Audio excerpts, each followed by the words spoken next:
ദില്ലി മദ്യനയ കേസിൽ ജുഡീഷ്യൽ കസ്റ്റഡിയിൽ കഴിയുന്ന BRS നേതാവ് കെ കവിതയുടെ ഇടക്കാല ജാമ്യാപേക്ഷ തള്ളി. ദില്ലി റോസ് അവന്യൂ കോടതിയാണ് ജാമ്യാപേക്ഷ തള്ളിയത്. വിവരങ്ങളുമായി വിഷ്ണു തലവൂർ ചേരുന്നു. വിഷ്ണു, എന്തൊക്കെയാണ് കോടതി പറഞ്ഞത് ജാമ്യാപേക്ഷ തള്ളാനായി?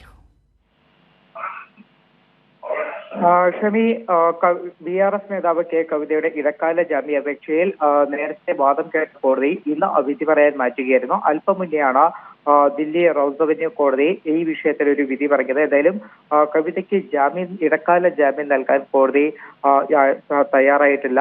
ഇടക്കാല ജാമ്യം ആ ഹർജി തള്ളിക്കളയുകയാണ് കോടതി ചെയ്തത്. നിലവിൽ കവിത കോടതിയെ സമീപിച്ചത് കുട്ടികൾക്കടക്കം പരീക്ഷ നടക്കുന്ന ഒരു സാഹചര്യമുണ്ട്, അതുകൊണ്ട് ഇടക്കാല ജാമ്യം നൽകണമെന്നൊരു ആവശ്യമായിരുന്നു കവിത മുന്നോട്ട് വെച്ചത്. പക്ഷെ അത് നിലവിൽ അംഗീകരിക്കാൻ കോടതി തയ്യാറായിട്ടില്ല. ഏതായാലും ഈ ദില്ലി മദ്യനയ അഴിമതിയുമായി ബന്ധപ്പെട്ടുകൊണ്ട് കവിത നിലവിൽ ജുഡീഷ്യൽ കസ്റ്റഡിയിലാണ് കഴിയുന്നത്. ഏപ്രിൽ 19 വരെയാണ് കവിതയുടെ ജുഡീഷ്യൽ കസ്റ്റഡി കാലാവധി. ഷമി, നന്ദി വിഷ്ണു.